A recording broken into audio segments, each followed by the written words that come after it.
السلام علیکم ورحمۃ اللہ وبرکاتہ۔ اعوذ باللہ من الشیطان الرجیم، بسم اللہ الرحمن الرحیم۔ ناظرین، آج ہم جس حوالہ سے گفتگو کرنے جا رہے ہیں وہ یہ ہے کہ آپ نے بریلوی مکتبہ فکر کے مولویوں سے بڑے بڑے قصے کہانیاں سنے۔ کہیں آپ نے سنا کہ نبی نوح علیہ السلام کی کشتی کے اندر پیر عبد القادر جیلانی رحمۃ اللہ علیہ تشریف فرما تھے، یہ بھی آپ نے سنا۔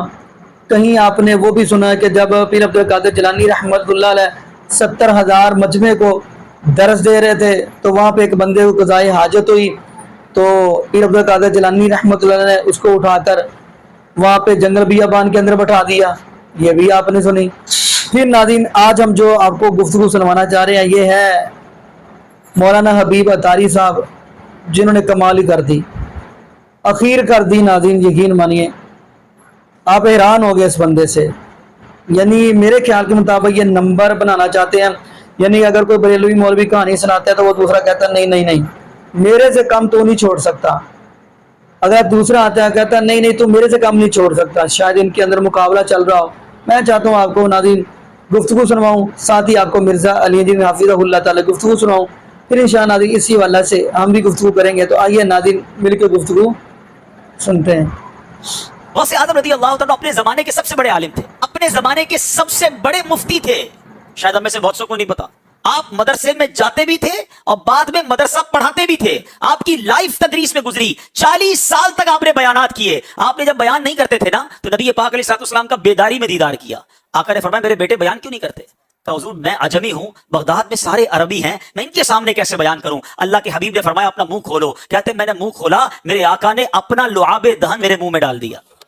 آئے ہائے، تھوڑی دیر بعد مولا علی کا دیدار ہوا، کہا منہ کھولو۔ میں نے منہ کھولا، 6 بار مولا علی نے میرے منہ میں لعاب دہن ڈالا۔ غوث پاک کہتے ہیں وہ دن ہے، اس کے بعد بیان شروع کیا۔ شروع میں تو 2-4 لوگ بیٹھتے تھے، آہستہ آہستہ لوگ بڑھتے گئے، یہاں تک کہ 70,000 لوگوں کا مجمع ہو جاتا تھا۔ 400 علماء صرف غوث پاک کے فرامین لکھتے تھے، ہزاروں لوگ مسلمان ہوئے، کئی لوگ تائب ہوئے۔ یہ غوث پاک کا انداز، 40 سال تک دین کی خدمت آپ نے کی۔ اے قادری کہلانے والو، اے غوث پاک سے محبت کرنے والو، کتنی دمیں لگائی ہوئی انہوں نے، اور رکنے کا نام نہیں لے رہی۔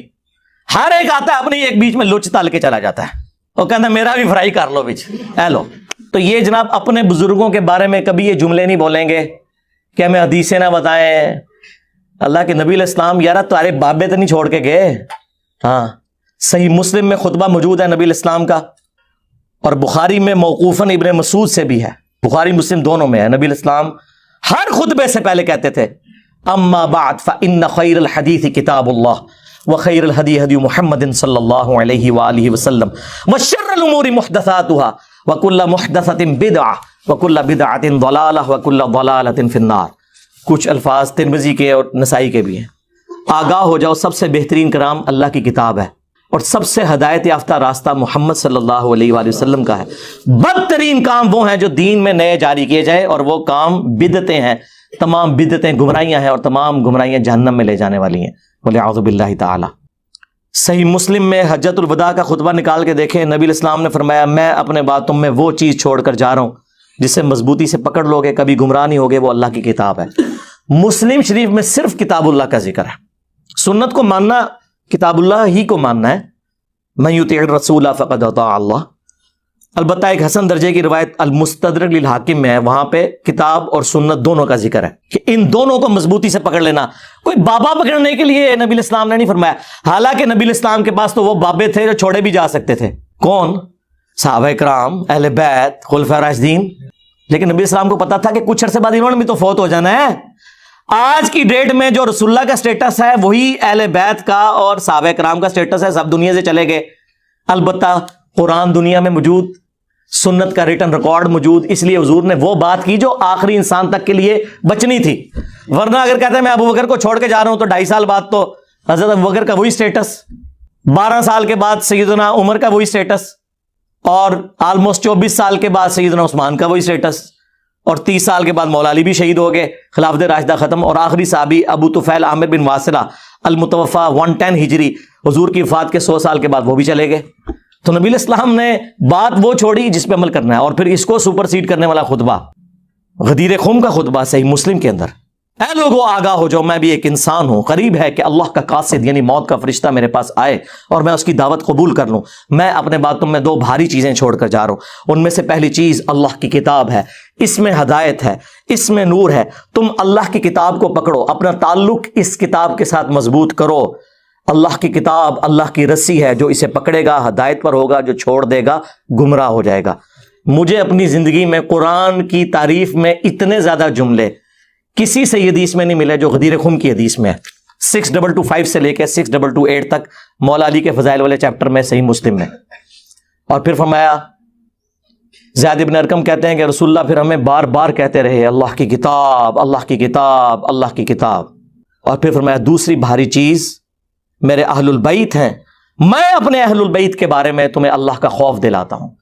اور یہ جملہ آپ نے 3 دفعہ ریپیٹ کیا، لیکن امت بالکل الٹ چلی، نہ قرآن کو پکڑا نہ اہل بیت کو زندہ چھوڑا، بالکل الٹ چلی۔ میں تو کوئی موقع نہیں جاننے دوں گا کہ میں ڈرل کروں گا ان کی پبلک کے دماغ میں کہ سوچو کہ یہ تم لوگ کن لوگوں کے پیچھے لگے ہوئے ہو۔ یہ وہ لوگ ہیں جنہوں نے عزتیں اللہ اور اس کے رسول کے نام کے اوپر اویل کی ہیں اور قرآن و سنت کے نام سے چڑھتے ہیں اور کہتے ہیں ہمیں نا لکھ کے بھیجا کرو، ہم تو یہ پڑھ کے ریموو کر دیتے ہیں، ہم 1500 سال بعد اب تم لوگ بتاؤ گے ہمیں، ہم اپنے بزرگوں کا دین چھوڑ دیں۔ اچھا انہوں نے پتا ہے کہ قرآن دی جڑا پڑھتا ہے نا انہوں نے بابے تو فارغ ہو جاتا جو، ہاں انہوں نے پتا ہے۔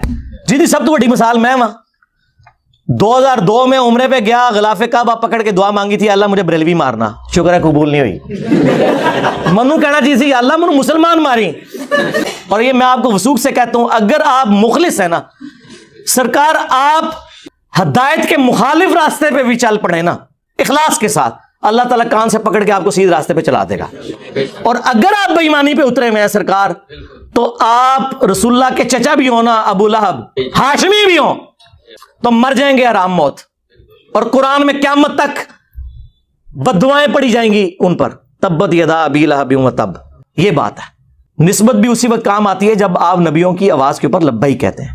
وہ قرآن میں اکثر وہ جب آیت پڑھتا ہوں نا، یہ نبی کیسا ہے کہ اس نے اتنے خداؤں کا ایک خدا کر دیا، کافر اعتراض کرتے تھے۔ اس کو پڑھتے ہوئے نا مجھے خیال آتا ہے کہ میرے بارے میں بھی سوچتے ہیں یہ انجینئر کیسا ہے، اس نے اتنے باباؤں کا ایک بابا کر دیا جس کی قبر مدینے میں۔ النبی اولا بالمؤمنین من انفسہم وازواجہ امہاتہم۔ ہاں ہمارا بابا وہ ہیں، ہمارے بابا جان وہ ہیں جن کی قبر مدینے میں ہے، جو مومنین کی جانوں پر ان سے بڑھ کر حق رکھتے ہیں، اور سب سے بڑھ کر ما ضل صاحبکم وما غوا، تمہارے نبی نہ کبھی بہکے ہیں نہ کبھی بے راہ چلے ہیں، اور آپ کے بابے بہکے بھی ہیں، بے راہ چلے بھی ہیں، چلائے بھی ہیں، اور آج تک خود بھی ذلیل ہو رہے ہیں ہمارے ہاتھوں، اور آپ کو بھی ذلیل کروا رہے ہیں۔ ہم تو صرف اتنے ہی عرض کریں گے کہ نبی کے جیسا ہے ہی کوئی نہیں، تیرے بابے تھے شیا ہی کوئی نہیں۔ صلو علی محمد وعلی آل محمد، اللہم صلی علی محمد وعلی آل محمد واصحاب محمد وازواج محمد اجمعین الی۔ جی ناظرین، آپ نے یہ ویڈیو ملاحظہ فرمائی، ناظرین سن لی آپ نے ان کی زبانی قصے کہانیاں۔ ناظرین یقین مانیے ان لوگوں نے پیر عبد القادر جیلانی رحمۃ اللہ علیہ کا کہیں مقام رب العالمین تک انہوں نے پہنچا دیا معاذ اللہ، کہیں انہوں نے نبی پاک صلی اللہ علیہ وسلم سے بھی اوپر کر دیا، کہیں انہوں نے حضرت علی المرتضیٰ رضی اللہ تعالیٰ سے بھی اوپر کر دیا۔ ایسا کہ آپ ناظرین میری پچھلی ویڈیو سنیں گے، اس کے اندر یعنی ایک بندہ کہہ رہا ہے جی کہ آپ دیکھیں گے حضرت علی المرتضیٰ رضی اللہ تعالیٰ عنہ یہ اپنے یعنی ایک بابا جی کے پاس آئے ہیں، بابا جی کو بڑا غصہ جلال آتا تھا، حضرت علی المرتضیٰ رضی اللہ تعالیٰ نے ان سے یعنی جلال مانگ کر لیا، جو آپ پیچھے دیکھیں گے پچھلی ویڈیو کے اندر کیسے کیسے لوگ یہ قصے کہانیاں بیان کری جا رہے۔ دکھ ان پہ نہیں ہے، دکھ ان پہ ہوتا ہے زیادہ جو پاس بیٹھے ہوتے ہیں، جو پوچھتے نہیں ہیں، جو سوال نہیں کرتے کہ یار آپ کیوں ایسے قصے کہانیاں بیان کریں، جبکہ ہمیں قرآن پڑھنا چاہیے۔ قرآن کے اندر قصے ہیں، نبی یوسف علیہ السلام کا قصہ دیکھیں، نبی موسیٰ علیہ السلام کا قصہ دیکھیں۔ ناظرین پتہ نہیں کیا ہو گیا ان لوگوں کو۔ میں ناظرین یہاں پہ یہی دعا کرتا ہوں اللہ پاک ہمیں نبی پاک صلی اللہ علیہ وسلم کی شریعت کے مطابق زندگی گزارنے کی سیکھ دے، اور اللہ پاک ہمیں 5 وقت کا پکا اور سچا نمازی بنا دے، اور جتنے بھی بے اولاد جوڑے ہیں اللہ پاک سب کو نیک نورینہ صحت تندرستی والی ایمان والی لمبی زندگی والی اولاد عطا فرما دے۔ جزاکم اللہ خیرہ، احسن الجزاء۔ السلام علیکم ورحمۃ اللہ وبرکاتہ۔